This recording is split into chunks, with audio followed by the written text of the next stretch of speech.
ce message sur ces 3 jours, c'est réussir le rêve de Dieu pour notre vie. Réussir la vocation de Dieu, réussir ce que Dieu nous a donné. Et vous savez que ce n'est pas dit qu'on réussisse si on ne veille pas, si on ne travaille pas, si on ne combat pas.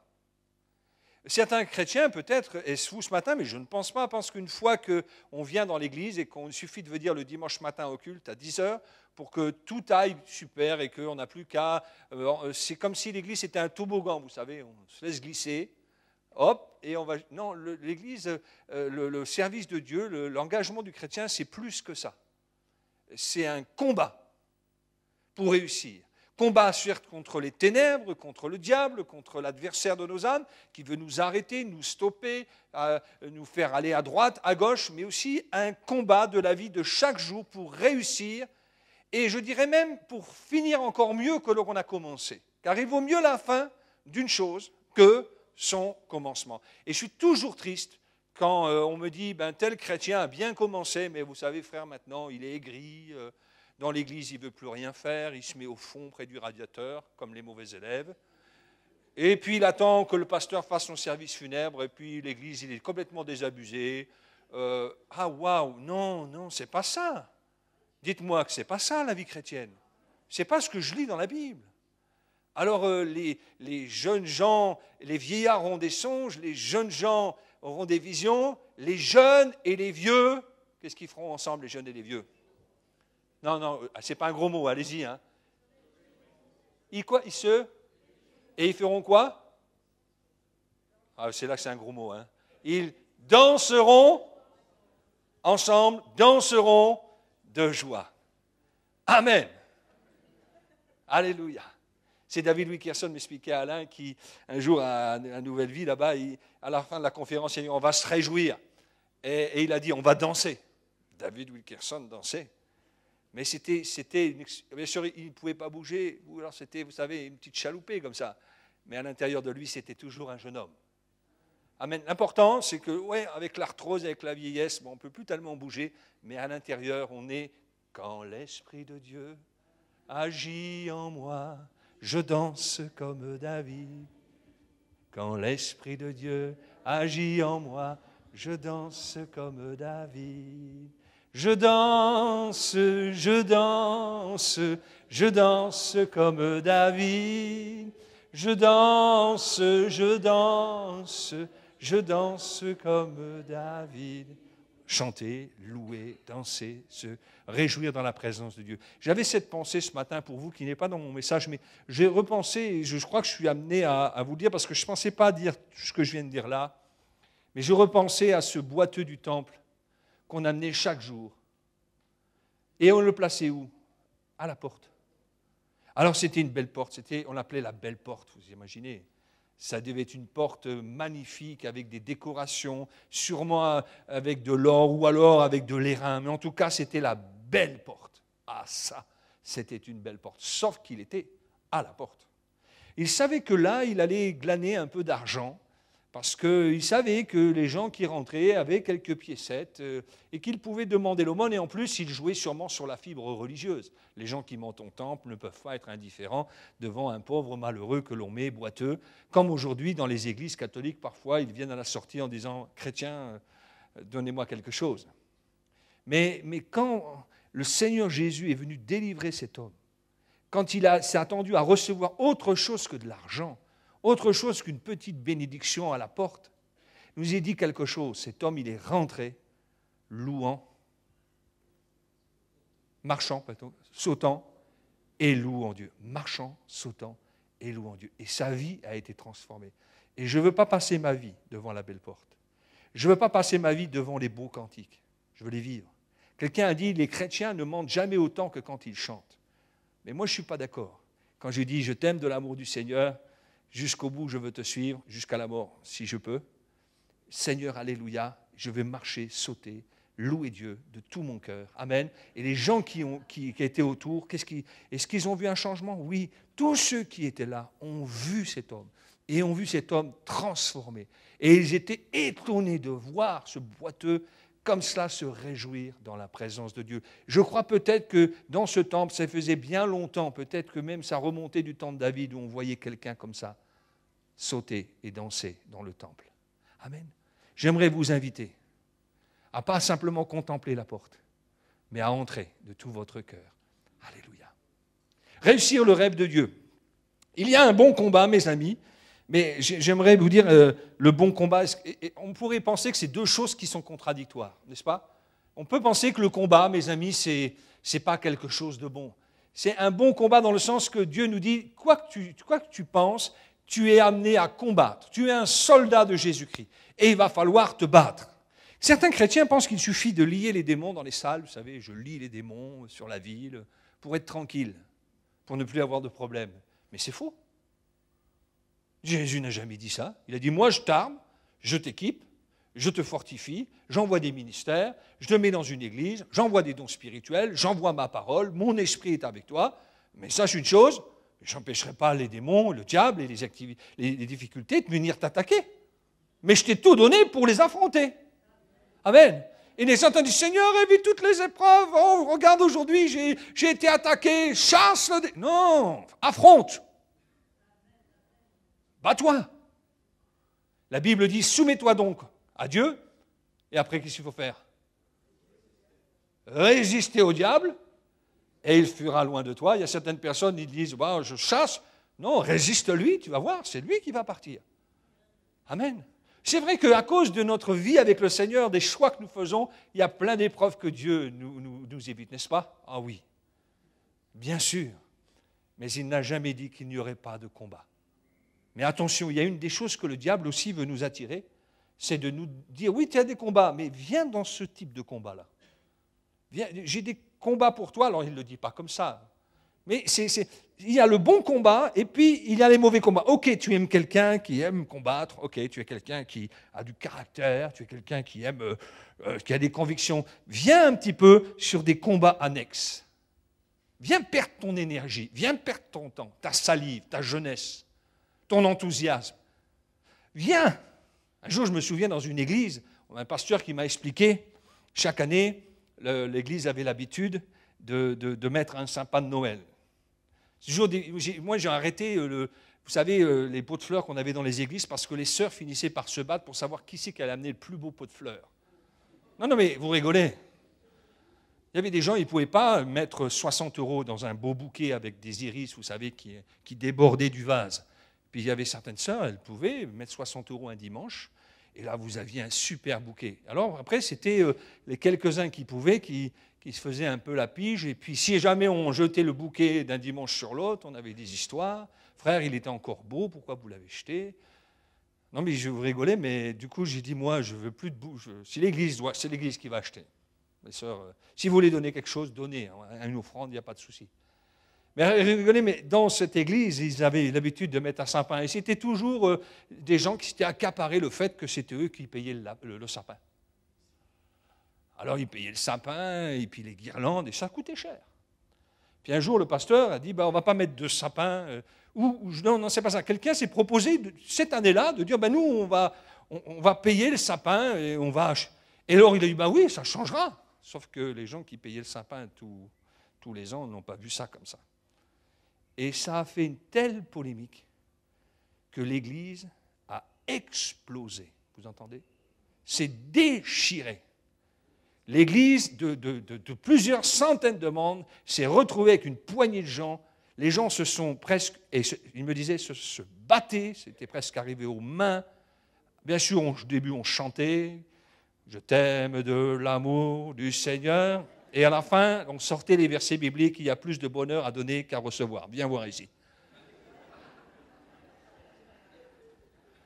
Et ça a duré des semaines, et les gens s'entretiennent là-dedans, et puis se téléphoner, et puis, oui, c'est vrai, et puis le pasteur, il aurait dû te prévenir, il n'aurait pas dû faire ça comme ça. Vous imaginez comment le diable se frottait les mains. Mes amis, le diable, il dit, oui, tu as un combat, mais viens dans les traverses avec moi, je vais te faire perdre ton temps. Nous ne devons pas perdre notre temps. Nous avons un bon combat, c'est contre ce genre de choses, justement. contre la calomnie, contre l'amertume, contre les cabales, c'est contre ça que nous devons nous battre et résister, en disant j'ai autre chose à faire. Il y a des âmes à sauver, il y a des enfants à accompagner, il y a des ados qui sont au moment de quitter l'Église ou de rester au Seigneur. Et s'ils nous voient nous entredéchirer, qu'est-ce qu'ils vont faire? Ils vont vite choisir le monde. C'est trop sérieux l'Évangile. C'est trop sérieux le combat dans lequel nous sommes pour perdre notre temps. Et il y a des moments maintenant où j'ai appris simplement à regarder les gens, à leur sourire et leur disant, écoute frère, on va arrêter là. Et même si je préfère te dire que tu as raison. Oui, c'est pas grave. C'est pas grave. Je t'aime trop pour essayer d'avoir raison. Il y a tant de choses à faire dans l'Évangile. Alors le bon combat, nous devons le monde. Et Paul dit à la fin de sa vie, puisqu'il dit le temps de mon départ approche, j'ai combattu le bon combat, j'ai achevé la course, j'ai gardé la foi. Désormais, la couronne de justice m'est réservée. Le Seigneur, le juste juge, me la donnera dans ce jour-là, non seulement à moi, mais encore à tous ceux qui ont aimé son avènement. Il dit à Timothée, je t'en prie, garde le bon dépôt par le Saint-Esprit qui habite en nous. Amen. Mes amis, si nous marchons par l'Esprit, parce que nous avons reçu l'Esprit de Dieu, est-ce que vous avez l'Esprit de Dieu en vous? Amen. Si vous n'avez pas l'Esprit de Dieu, c'est que vous ne lui appartenez pas encore. Et il faut accepter Christ pour que le Saint-Esprit vienne en vous. Mais si nous marchons par le Saint-Esprit, il y a des choses que nous ne pourrons plus faire. Des choses que nous ne pourrons plus dire. Il m'arrive encore parfois de parler à la légère. Ça vous arrive aussi à vous? Mais qu'est-ce que fait le Saint-Esprit? Est-ce qu'il me dit, oui, tu as eu raison de dire du mal comme ça de telle personne? Tu as eu raison de faire ça. Qu'est-ce que le Saint-Esprit va me dire? Il me dit ça, le Saint-Esprit? Il me dit gentiment, avec la douceur de l'esprit, la colombe, quand je suis arrêté dans un endroit tranquille, alors, t'es fier? Quoi, Seigneur? Tu sais ce que tu as dit là, c'est pas... Et alors, qu'est-ce qui se passe? Oui, c'est vrai. Et on sent que, Seigneur, ce n'était pas ce que tu voulais. Et on se repent. Amen. Et on dit, Seigneur, je veux passer à autre chose maintenant. Puis si j'ai fait du mal à quelqu'un, je vais aller la voir. Puis je vais lui demander pardon. Même si c'est elle qui m'a provoqué, j'irai lui demander. Parce que le Saint-Esprit agit ainsi. Et à chaque fois que j'en remets une couche, que je vais dans des mauvais combats, écoutez-moi bien, il ne faut pas être prophète pour dire ça. Ça ne vient pas de Dieu. Dieu ne fait pas ainsi.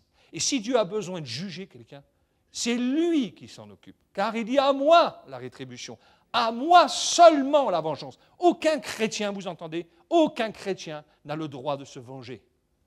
Parce que bibliquement, dans la doctrine, c'est bien dit que c'est Dieu seulement qui vengera ses ennemis avec justice. Parce que nous ne serions pas capables de juger et de nous venger. Et Dieu, comme nous sommes ses enfants, lui, il règle les comptes. La Bible nous dit, c'est le juste, comment? Le juste juge. Amen. Alors nous allons parler un petit peu des obstacles, si vous voulez bien, puisque les obstacles pour aller vers le bon combat, la première des obstacles que nous rencontrons, c'est les abandons autour de nous. Tu sais que tous ceux qui sont en Asie m'ont abandonné, entre autres Philège et Hermogène. Quelque chose qui peut nous arrêter sur la route, c'est les gens qui partent, les gens qui nous abandonnent. Je le dis et j'aimerais vous dire qu'en tant que pasteur, j'aime l'Église. Et je l'aime de plus en plus. J'aime les pasteurs. Et je les aime vraiment, même quand parfois on a une discussion virile, vous savez, je les aime. Mais je ne m'appuie pas sur les hommes. Les gens peuvent vous promettre plein de choses, mais ils ne vous le donneront pas. C'est Dieu qui donne. Quand je suis parti à l'école biblique, des gens m'ont dit, oh, on va vous aider, c'était pas pasteur, on va vous aider. Je les attends toujours. Puis d'autres que je ne m'attendais pas m'ont aidé. Mais non, c'est Dieu qui a pourvu à mes besoins. Amen. On peut être seul, mais jamais on est seul avec le Seigneur. Et puis même nous, on peut un jour abandonner quelqu'un, sans vraiment le vouloir ou le désirer, on ne va pas bien. Vous savez, ça nous arrive de ne pas aller bien, même à nous les pasteurs. On n'est pas toujours au top, j'aimerais toujours être au top, mais je ne le suis pas, je n'y arrive pas toujours. Parce que je suis comme vous, d'abord je suis chrétien, et ensuite j'ai un appel, mais pas l'inverse. Et il m'arrive des fois d'avoir oublié d'appeler quelqu'un ou de ne pas lui consacrer peu de temps alors que la personne dit « mais c'est mon pasteur, il aurait dû venir passer des journées entières avec moi dans la difficulté. » Oui, on se sent un peu abandonné. Et puis parfois, dans ce genre de situation, on est obligé d'aller chercher Dieu. Et ça nous oblige à aller chercher la source de toute chose. Amen. Il m'est arrivé aussi d'être trahi, même par des pasteurs. Trahi, mais je ne suis pas sûr qu'il l'ait fait toujours exprès, vous savez. Eh bien, j'ai fait une chose, j'ai été au pied de Dieu. Et puis j'ai cherché. On m'a même un jour promis des choses, oui, tout ça. Et puis je suis arrivé à la réunion, puis ils avaient changé d'avis. Et puis moi, je me suis retrouvé au placard. Alors, au mieux d'en vouloir, vous savez ce que j'ai fait? Je suis rentré dans ma chambre d'hôtel. Et là, au pied de mon lit, j'ai pleuré. Et j'ai crié à Dieu. Parce que j'ai dit, Seigneur, j'ai parlé comme ça, soit le diable il va se servir de ça pour me détruire, ou soit je l'affronte là, sur ce lit d'hôtel là, et on va en finir maintenant. Et tu vas me guérir de ça. Et je te demande, Seigneur, que je sorte de ce lieu avec de l'amour pour ceux qui m'ont fait ça. Et bien vous savez quoi? Dieu a exaucé ma prière. Et je suis sorti de là sans amertume. Et je peux voir les frères sans même leur avoir un petit arrière-pensée. Ah Seigneur, il est bon. Il y a un combat à mener là. Si j'avais dit, oh Seigneur, si je m'étais plaint, oui, c'est pas normal, machin, puis que je serais sorti de ces chambres d'hôtel, dans mes relations, ça aurait changé beaucoup de choses. Et puis je commencerais à me méfier des uns des autres. Et puis si on m'a fait ça une fois, on peut me faire ça 10 fois. Oh non, je veux que mon cœur soit simple devant lui. Des abandons, nous en connaîtrons. Des opposants, des gens qui ne sont pas d'accord avec nous. Vous savez, il ne suffit pas d'être pasteur pour avoir des gens qui s'opposent à nous. Vous êtes d'accord? Et puis, ça peut même être le voisin qui je ne sais pas pourquoi, il met toujours ces mauvaises herbes dans votre jardin à vous. Quand il passe sa pelouse, il passe toujours à des horaires où vous avez envie de faire la sieste. Vous connaissez ça peut-être? Et là, vous sentez que votre cœur charnel et le diable dit, je ne vais pas te laisser faire quand même là. Allez, rentre-lui dedans un bon coup. Puis ça monte, ça monte, ça monte, et puis à chaque fois, et puis votre épouse parfois en met un coup. Ah, t'as vu? Regarde-le. Qu'est-ce qu'il fait? Et là, vous mangez du voisin le petit déjeuner, vous en mangez un petit bout au repas, et le soir, avant de vous coucher, vous ruminez le voisin. Ou alors, en tant que chrétien, il y a une autre solution. C'est vous vous mettez au pied du Seigneur et vous commencez à bénir votre voisin. Vous savez, nous avons été victimes d'un incendie criminel à Montfermeil. Je ne sais pas si vous aviez été au courant. La nuit du 31 au 1er janvier. Quelqu'un est venu à casser notre portail avec une voiture bélier, a fait péter la porte, et dans la cuisine où il y avait quelques affaires, il a regroupé tout ça et ils ont mis le feu. Ce n'était pas des poubelles, les poubelles étaient sorties. Et il a mis le feu. Et le feu s'est propagé dans toutes les écoles du dimanche. Ça fait que tous les salles annexes n'étaient pas utilisables pendant plusieurs mois. Dans la salle de culte, il y avait une fumée noire parce que j'étais là quand les pompiers sont arrivés. Donc ça a endommagé le matériel, tout ça. Il y a eu énormément. Et nous, vous savez, la semaine juste avant que cette chose est arrivée, non, le mois avant, pardon, j'ai commencé à réétudier les persécutions des chrétiens. En France, pas à l'étranger. Du temps des protestants. Vous n'avez jamais pris l'occasion d'étudier un peu ça? Et j'ai relu ça, et je me suis dit, on les noyait, on les tuait, les dragonnades. J'ai dit, Seigneur, nous, ce qu'on vit, c'est rien du tout. Nos persécutions, là, c'est rien. Non, Seigneur, c'est rien. Et puis, à ce moment-là, il y avait eu des persécutions en Inde avec des chrétiens qui étaient mis à mort, exclus de leur village. Et j'ai dit, Seigneur, je te prie pour eux, nous, ce qu'on vit en France, c'est quand même pas ça. Est arrivé cet événement-là. Et quelque chose dans mon cœur dit, Seigneur, c'est rien du tout ça. Tout le monde est vivant. Et on va faire une chose, j'ai dit à l'église, on va faire une chose. On n'a pas eu de culte un dimanche. La mairie nous a prêté une salle. Et j'ai dit à l'église, on va faire une chose, vous savez, mes amis? Nous allons prier pour ceux qui ont fait ça et nous allons les bénir. Est-ce que vous êtes d'accord?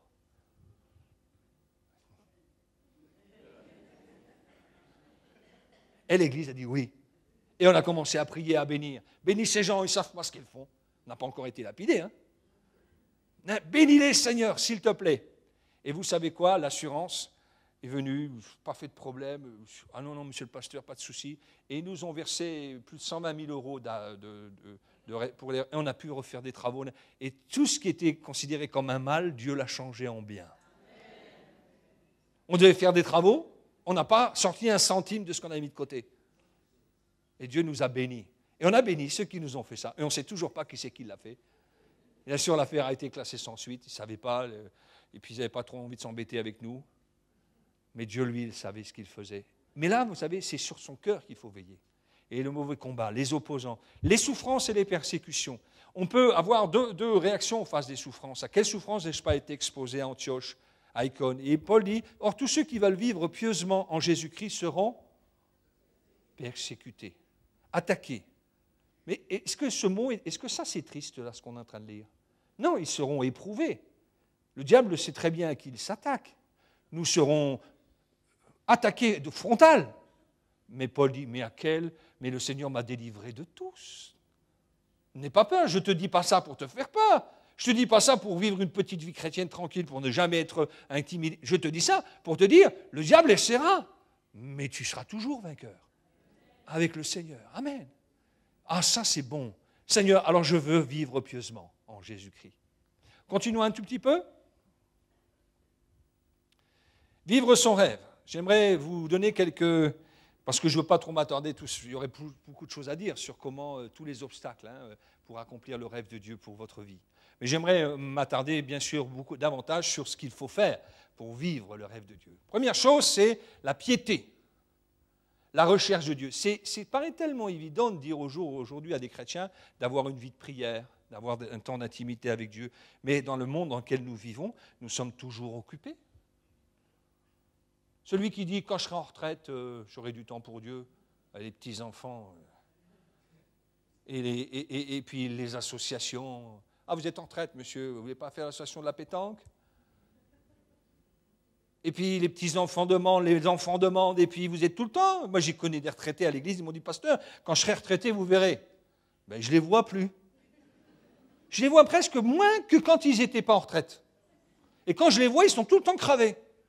On a couru, on a été amené notre petite fille, machin, on nous a amenés, et puis, waouh! C'est pas inutile de dire aux chrétiens, est-ce que tu as un temps de piété avec Dieu? Et en tant que pasteur, je vais vous dire une chose. Vous pouvez penser qu'en tant que pasteur, si je veux, je trouve du travail du matin au soir, n'est-ce pas là? Du boulot, on en a. Et pour l'Église, et pour Dieu, waouh, super! Pasteur, travailler, il y a de l'administratif, il y a tout ça. Oui, il y a toujours du boulot. Mais je me suis rendu compte que si je ne vais même pas moi, pasteur, je pourrais m'occuper tout le temps des choses de l'Église et j'aurais plus de vie de piété.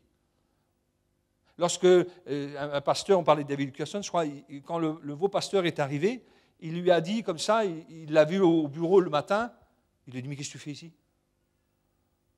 Une église de plusieurs milliers de membres, avec des budgets de plusieurs millions de dollars, avec je ne sais pas combien d'employés. Il dit, non, tu rentres chez toi, je ne veux pas te voir ici, tu vas chercher Dieu. Alors il l'a dit peut-être avec des mots un peu moins durs que moi. Et attention, David Nyonguicho disait ceci. J'ai dit, l'Église est tellement bien structurée que quand j'arrive dans mon bureau, je n'ai plus rien à faire, dit-il. 700 000 membres. Bien. Et il dit, ben, comme ça, je suis obligé de chercher Dieu.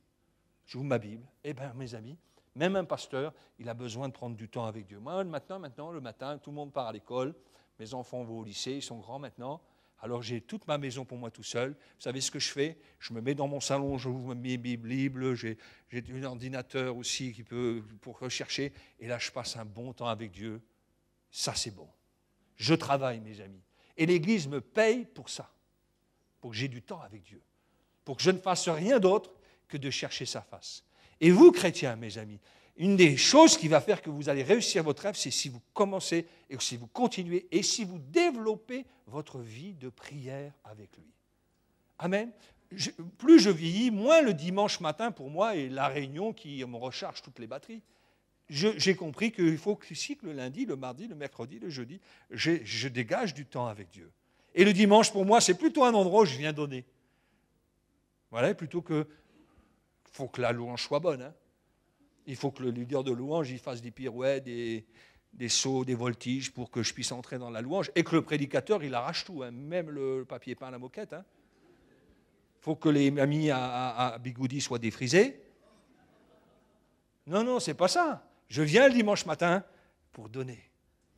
Et vous savez, quand on vient avec cet état d'esprit, il y a une chose formidable, c'est qu'on vide son panier et Dieu dit, ah, t'as vidé ton panier, ben, du coup, moi, je vais le remplir. Que Dieu soit loué. La piété, c'est en effet une grande source de gain que la piété, bien sûr, avec le contentement. C'est une source de gain que de chercher Dieu. Ça a la promesse des choses présentes et celles à venir. Nous avons besoin de chercher Dieu. Alléluia. Et une des choses qui fait qu'une église commence à vieillir, à mourir, et les assemblées de Dieu ne sont pas exemptes de ça, c'est que petit à petit, la prière, je ne parle pas de l'exercice d'en faire des tonnes et puis de se forcer. Vous savez, on a des temps de prière chez nous où on n'est pas obligé de crier. Hein. On a des groupes d'intercession où quand eux ils se mettent dans une petite pièce, ouais, c'est la chaudière, hein, ça déménage. Hein. Et là, les gens qui vont là, mais on a des temps de prière où, mes amis, on n'a pas besoin d'en rajouter des tonnes, pas besoin de forcer tellement. On vient chercher Dieu.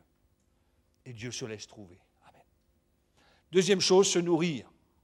En exposant ces choses aux frères, tu seras un bon ministre de Jésus-Christ, nourri des paroles de la foi et de la bonne doctrine que tu as exactement suivies. Jusqu'à ce que je vienne, applique-toi à la lecture, à l'exhortation, à l'enseignement, etc., etc. On reviendra sur ce texte ensuite. Mes amis, une des choses que nous devons faire, c'est de nourrir de la Bible. Regardez-moi bien, je pense qu'on ne peut plus se contenter d'un feuillet quand on a quelques années de conversion. J'entends pas un amen, mais je sens que vous êtes d'accord quand même avec moi. Vous voulez aller plus loin ? Le pasteur Alain ne peut pas aller chez vous tous les matins, un jour chez vous le lundi, le mardi chez la sœur, un tel, il n'aurait pas assez de temps pour commencer à vous faire une étude biblique, une prédication. Vous avez besoin d'ouvrir votre Bible et de prendre un temps où Dieu va vous nourrir lui-même. Ah, quand je viens dans la présence de Dieu, pas parce que je suis pasteur, je suis chrétien. Quand je viens et j'ouvre ma Bible du Seigneur, tu vas me parler. Je n'ai pas besoin de lire 15 chapitres. Parfois quelques versets, un passage, et ça me fait du bien. Et le soir, mon fils, avant de se coucher, alors qu'il est ado, papa, raconte-moi une... Parce qu'il est ado, il fait du rugby, tout ça, mais le soir quand même, il demande à papa, raconte-moi une histoire biblique.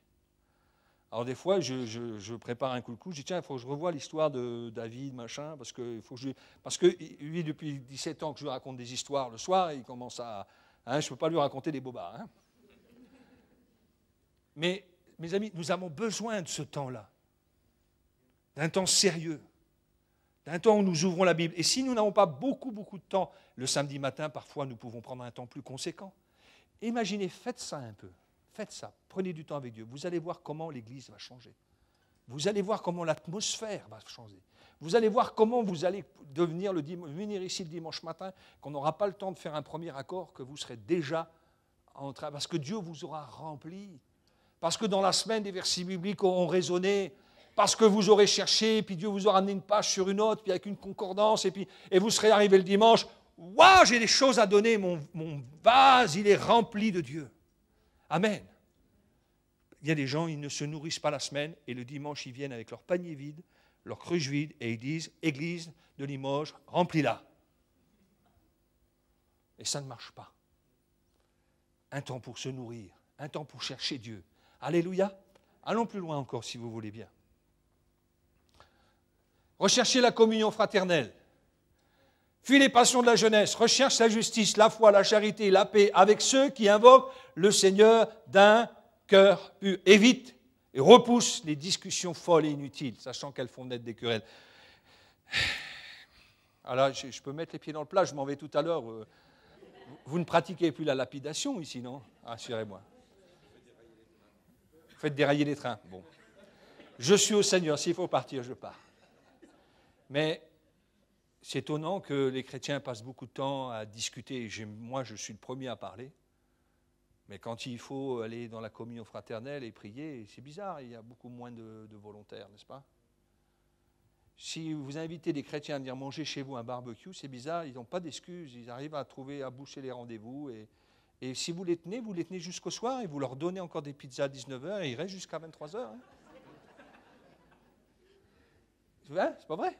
On est tellement bien chez le frère Intel, il a un beau jardin. Et Alain, j'étais content, moi qui suis un Parisien, j'étais allongé dans sa pelouse. Et j'ai pris une photo, j'ai envoyé à mon fils, regarde, on est bien là. On est trop bien à Limoges.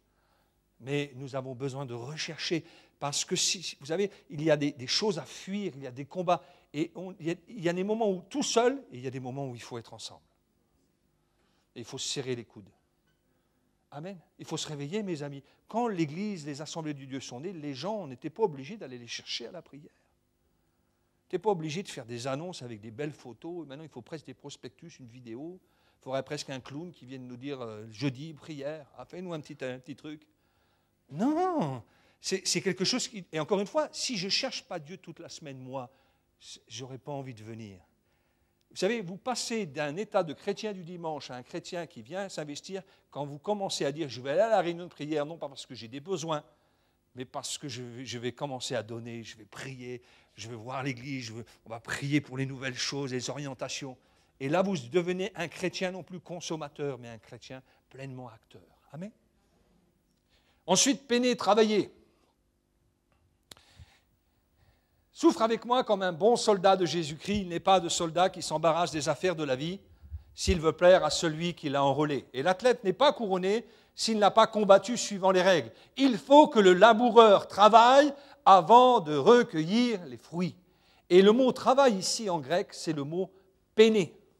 Il y a d'autres mots en grec pour parler du mot travailler. Mais celui qui est employé ici par le Saint-Esprit, ce n'est pas le mot qu'on emploie usuellement pour le mot travailler. C'est le mot beaucoup plus fort qui dit peine. Ah, quand je vois des jeunes, hier j'ai parlé aux jeunes et je les ai encouragés.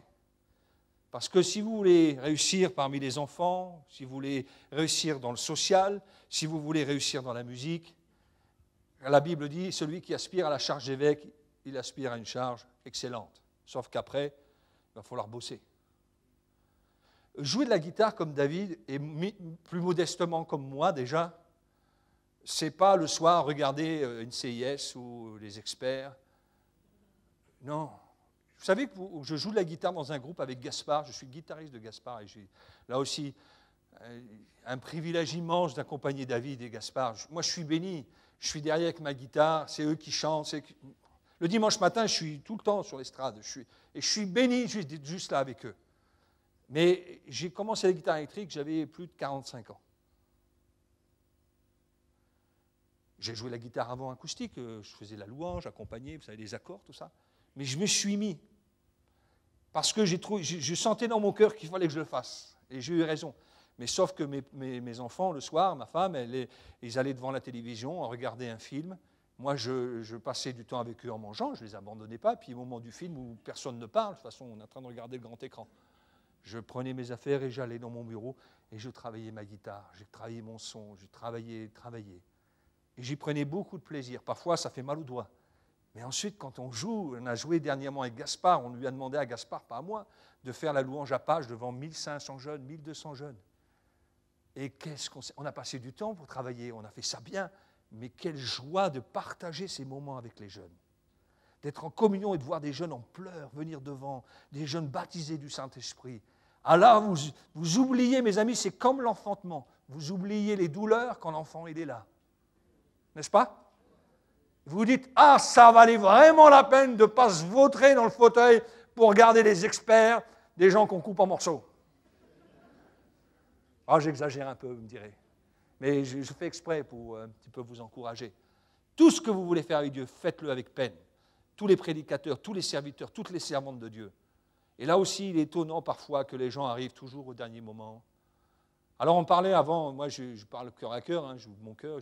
Avant, il y a des vieux pasteurs. Avant, c'était mieux la musique. Avant, non, c'était... Les gens, ils arrivaient à 10h moins 10. Il a accordé sa trompette à 10h moins 5. On découvrait les cantiques à 10h moins 2. Et à 10h, on ouvrait. Et allez, c'est parti. Et tout le monde jouait la même partition. Les 3 clarinettes jouaient la même chose. Il y avait une trompette qui jouait tous les morceaux du début jusqu'à la fin. Il faisait un solo de trompette tout le temps. Mais j'ai vu ça. Et on disait que c'était bien. Le gars, il ne peinait pas. Il arrivait avec sa petite mallette, sa petite trompette. Il est arrivé tranquille. Ah, ça va, toi? Ouais, passe un bon week-end.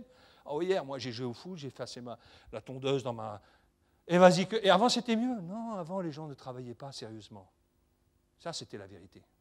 Mais comme les partitions sur les aides de la foi étaient tellement bien écrites, alors on disait qu'on faisait quelque chose de bien. Mais c'est des gars qui avaient peiné à écrire ça qui était bon. Vous voyez ce que je veux dire? Il ne faut pas idéaliser le passé. Aujourd'hui, il faut travailler.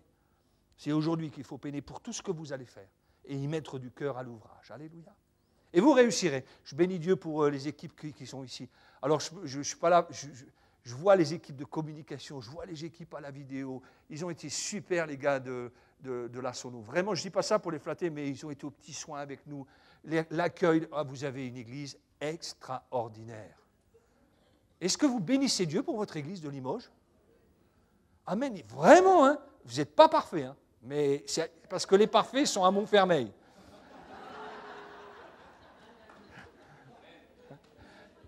Bah oui, il n'y en a qu'une d'église parfaite, à Montfermeil. Le pasteur parfait, c'est moi. Mais vous êtes extraordinaire, vous êtes en marche, vous avez un potentiel formidable. Ne perdez plus votre temps. Je vous le dis de la part de Dieu, ne perdez plus votre temps. Limoges, ses alentours, c'est des gens qui ne connaissent pas Jésus. Hier, j'étais dans le jardin d'Alain, merci de m'avoir accueilli. J'étais là dans la pelouse et je voyais les gens autour, chacun coupait sa petite et l'autre sa petite tondeuse, ses petites fleurs et son petit crépi. Je dis, mais ça, c'est pas la vie. Ils vont mourir, ils vont laisser tout ça. Ah, il y a du boulot à faire. Et à Montfermeil, autant qu'ici, hein. Seigneur, non, il faut. Merci de m'être allongé dans la pelouse. Et après, waouh, on va aller faire des choses sérieuses pour toi. Gloire à Dieu. Amen. Progresser, exceller, c'est dans la même idée. Ne néglige pas le don qui est en toi, qui t'a été donné par prophétie avec l'imposition des mains de l'Assemblée des Anciens. Occupe-toi de ces choses, donne-toi tout entier à elles, afin que tes progrès soient évidents pour tous. Juste une petite parenthèse sur l'excellence. Vous me permettez encore de prendre quelques minutes, ça va? Si vous trouvez un diamant qui a beaucoup de valeur, est-ce que vous allez prendre le diamant, le mettre dans un morceau de papier mouchoir comme ça, comme j'en ai dans ma poche, et puis dire à votre femme, tiens, c'est un bon diamant, ça coûte cher. Vous faites ça, vous? D'abord, le diamant, si vous trouvez un diamant en terre, vous allez l'amener chez un diamantaire qui va le tailler, passer des heures et des heures et des heures et des heures à tailler les facettes de telle manière que ce diamant-là soit taillé et qu'il brille, n'est-ce pas? Ensuite, quand vous aurez ce diamant, est-ce que vous pouvez aller dire merci? Bon, ça coûte cher, hein? Oui, ça coûte quelque chose. Merci, je remets dans mon papier mouchoir et je dis à ma femme, voilà un beau diamant pour toi. Enfin, c'est bien, mais je fais quoi avec ça? C'est ça qui vaut de la valeur. Oui, mais je vais faire quoi? Je vais le mettre sur la table de chevet, sur la petite tablette qu'il y a dans la salle de bain. Je vais faire quoi? Ah non, mon fils va me dire, reprends ton cadeau et puis fais ce qu'il y a à faire. Alors je vais reprendre mon diamant et puis je vais dire, tiens, je vais commencer à le mettre sur une bague. Je vais devoir prendre sa taille de son... Et puis là, je vais trouver un morceau de fil de fer. Moi, quand j'étais petit, quand on était petit, on trouvait des anneaux, on trouvait des morceaux de fil de fer, et les filles mettaient ça à leurs doigts, ça allait bien. Hein. Quand on était petit, on allait dans les tirettes, je ne sais pas si ça existe encore dans les fêtes foraines, on mettait une tirette et on tirait, on avait des diamants en plastique. Moi, mais si j'amène à ma femme un trombone avec le diamant dessus que j'ai collé avec la colle superglue, je lui dis, voilà, chérie, un beau cadeau. Et ça m'a coûté 15 000 € le diamant, là. Elle me dit, mais chérie, je ne peux pas me balader avec un diamant à 15 000 € avec un trombone. Tiens, reprends ton diamant. Alors je vais aller, et puis là je vais commencer à comprendre qu'il faut que je mette de l'or, et puis que le diamant soit serti dans l'or. Et puis là je le remets dans mon papier, et puis je dis, ah cette fois-ci elle va être contente, mais chérie, devant tout le monde au restaurant, là on a mis le champagne, les bougies, tu ne peux pas m'offrir un diamant dans un morceau de papier comme ça. Tu n'as encore rien compris.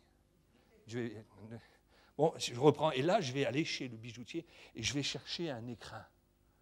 Vous savez, un écrin que quand on ouvre, il n'y a pas de fioriture, mais il y a un beau velours, vous savez, dans les tons rouges, violets, bien uniforme, avec une petite fente où on met le diamant dessus, n'est-ce pas, c'est le beau cadeau. Et quand on arrive et qu'elle ouvre, elle dit « Enfin !» Et qu'est-ce qu'elle va voir? Va-t-elle voir en premier l'écrin? Dites-moi, elle va voir l'écrin? Va-t-elle regarder si c'est bien de l'or en regardant à l'intérieur s'il y a des poinçons? Tout ce que vous allez mettre autour n'aura qu'un seul objectif, concentrer sur le diamant. Et l'excellence dans l'œuvre de Dieu, c'est ça. C'est tout ce que vous allez mettre comme effort ensemble, de plus beau, de ce qui est de plus beau, pour que quand les gens vont venir à votre église, la seule chose qu'ils vont voir, c'est le diamant. Et non pas les couacs, les trucs à la légère, il n'y a pas de place, il n'y a personne pour m'accueillir, il fait chaud. Les gens, et si vous êtes dans une salle, qu'il n'y a personne qui vous accueille, qu'on vous met sur un train-pantin, qu'il fait chaud, qu'il n'y a pas de chauffage, ça ne commence pas à l'heure, que les musiciens ne sont pas accordés, le pasteur, il a intérêt à être très très bon. Mais si tout est fait de telle manière, vous êtes le bienvenu du début à la fin, vous asseyez une petite place pour vous, la musique est comme il faut, c'est sérieux. Ces gens-là ont quelque chose à me raconter. Et je termine par un témoignage concernant cela. On était à Paris pour la fête de la musique dans le 15e. 15e, c'est le quartier riche. Hein. Et on se met sous le métro aérien, la mode Piquet, on est en dessous, pour ceux qui connaissent un peu Paris. Et là, on va travailler avec le pasteur qui est dans le 15e, Fondary, rue de Fondary. Et on est allé avec Gaspard. Et vous savez, Gaspard, on a vraiment bien développé la musique avec Gaspard, vous le savez, et on fait les choses bien. Et on essaye de le faire. Et là, on a bien travaillé comme on fait d'habitude. Et on est arrivé pour la fête de la musique et on s'est installé. Les gens de notre équipe ont une sono, ils sont venus dès le début de l'après-midi, tout installé pour le soir. Et là, on a envoyé de la musique chrétienne. Mais on a envoyé. C'était bien, les voix étaient super. Vous savez quoi, ce qui s'est passé? Tous les gens qui sont passés ont commencé à s'arrêter. Ils ont dit, waouh, le guitariste, c'était moi. Waouh, et c'est quoi ces gens? Ils ont dit, c'est quoi ces gens? Ils se sont arrêtés. Et des gens, des bobos de Paris, c'est très riches, qui se promènent comme ça, se sont arrêtés. Des Arabes musulmans se sont arrêtés. Et je dis, mais on joue comme ça dans les églises? Et ils étaient là. Je suis un ami. Et ils ont commencé à taper des mains. Ils ont commencé à... Et vous savez quoi? Quand on a fini, aucun chrétien n'a parlé, et les gens du monde ont commencé à dire, encore, encore. Et on a continué à agir parce que les gens du monde nous ont dit encore. Ils chantaient les merveilles de Dieu. Je ne suis pas sûr qu'ils comprenaient tout ce qu'ils chantaient. Écoutez-moi bien, je vous dis, c'est parce qu'on a mis le paquet, parce qu'on s'est dit on ne va rien négliger. Quand ils ont distribué des prospectus, ce sont les gens eux-mêmes qui allaient voir les chrétiens en disant, vous avez un prospectus vous êtes qui? Alors ils venaient, ah ouais, mon copain en veut un. Vous avez des CD, où c'est qu'il y a une réunion?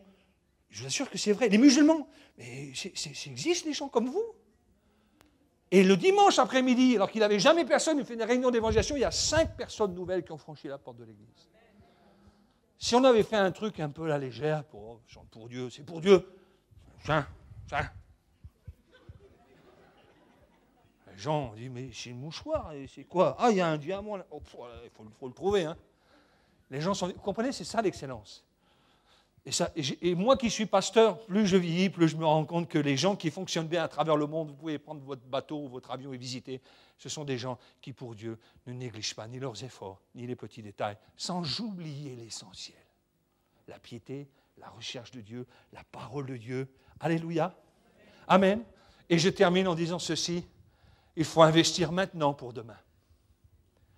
Une des choses alors on va dire ensemble, j'ai combattu le bon combat, j'ai achevé la course, j'ai gardé la foi, désormais la couronne de justice m'est réservée.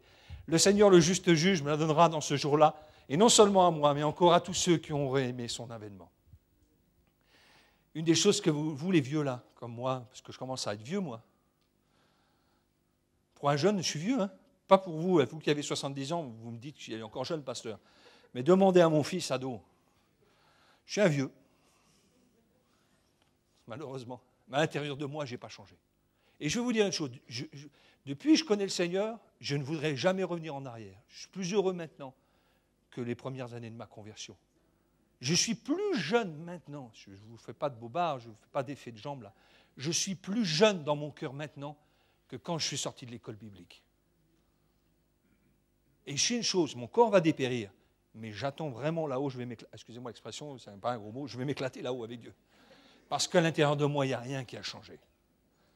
Et vous devez investir dans la jeunesse. Moi, je dis ceci à l'église. Je dis aux personnes âgées, écoutez, nous, on a 30 ans, 40 ans de vie chrétienne derrière nous.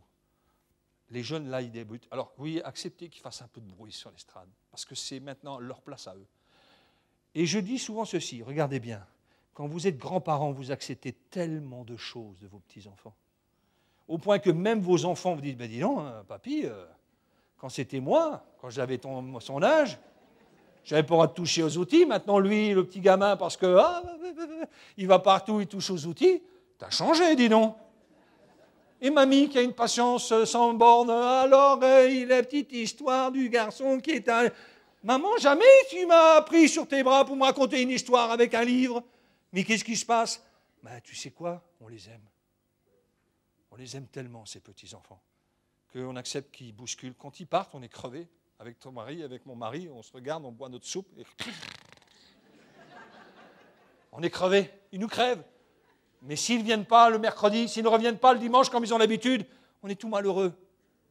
Mais par contre, les enfants des voisins, ils font trop de bruit. Puis on en a marre que le ballon, il vienne tout le temps. Parce qu'on ne les aime pas comme on devrait les aimer.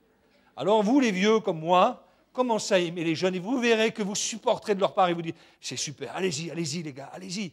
Et moi, quand je joue de la guitare, et que quand je vais à un rassemblement de jeunesse, j'étais à Pull, que je joue et que des jeunes guitaristes de 25 ans me regardent jouer et qu'ils sont là, j'ai dit, waouh, j'espère qu'ils vont être jaloux.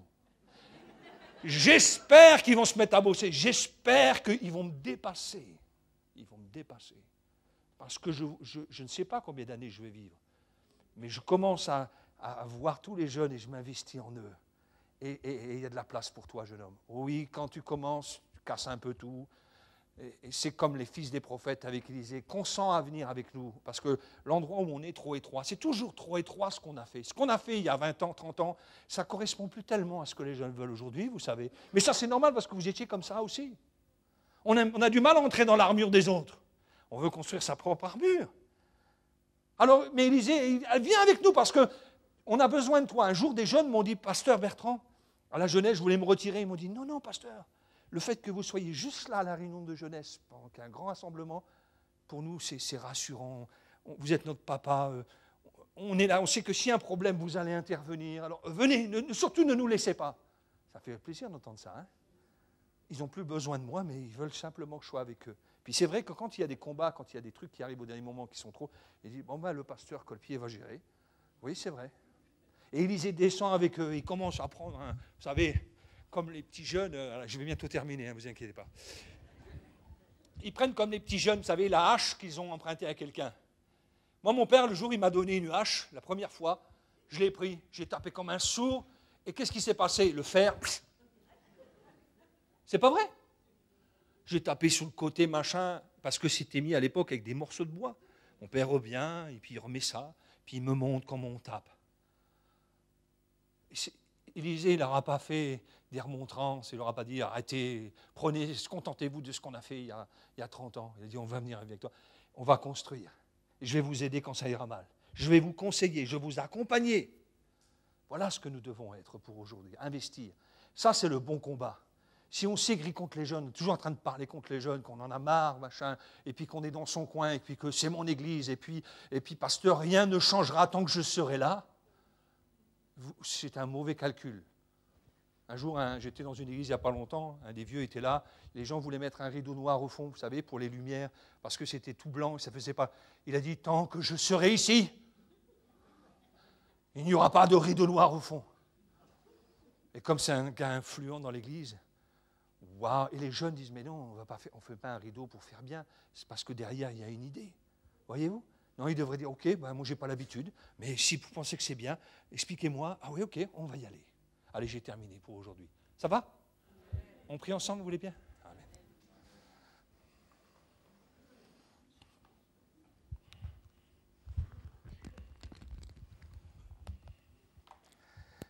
Seigneur, je te bénis pour l'église de Montfermeil où tu m'as placé. Et au moment où je suis là, je sais qu'ils sont en train de t'adorer, de te prier, et que tu les bénis, parce que tu es le même Seigneur là-bas qu'ici. Nous ne sommes que des instruments. Nous ne sommes pas le centre de l'Église, c'est toi. Alors merci Seigneur pour eux, bénis-les là où ils sont. Merci de bénir aussi ceux qui sont là ce matin. Que l'Église de Limoges, que j'envie dans plein de domaines, qui m'inspire en plein de domaines, je suis là, je vois, Seigneur, que vraiment tu continues à les bénir. Tu bénis le couple pastoral, tu bénis l'équipe pastorale, tu bénis les responsables de jeunesse qui nous ont super bien accueillis hier. Tu bénis, Seigneur, toutes les générations qui sont là. Je vois des papis, je vois des mamies, je vois des adultes, je vois des jeunes, je vois des blancs, je vois des noirs, je vois... Seigneur, c'est une église extraordinaire. Alors Seigneur, vraiment que cette église de Limoges aille de l'avant, qu'elle continue la vision, que rien ne les empêche. Et s'il y a des mauvais combats, que puissions nous en détourner, que nous puissions retourner au vrai combat, là où nous affrontons véritablement l'adversaire et non pas nos frères et sœurs ou les voisins. Alors Seigneur, s'il te plaît, fais-nous grâce. Il y a des gens à sauver à Limoges, dans les alentours. Il y a une jeunesse ici. Waouh! Seigneur, s'il te plaît, encourage, bénis. Si j'ai été trop dur ou si j'ai été mal compris, bénis, Seigneur, s'il te plaît, parce que c'est ta parole qui doit rester, c'est tout. Merci pour ton esprit qui est là, parce que sans ton esprit, on ne peut rien faire. Merci Seigneur Jésus. Alléluia.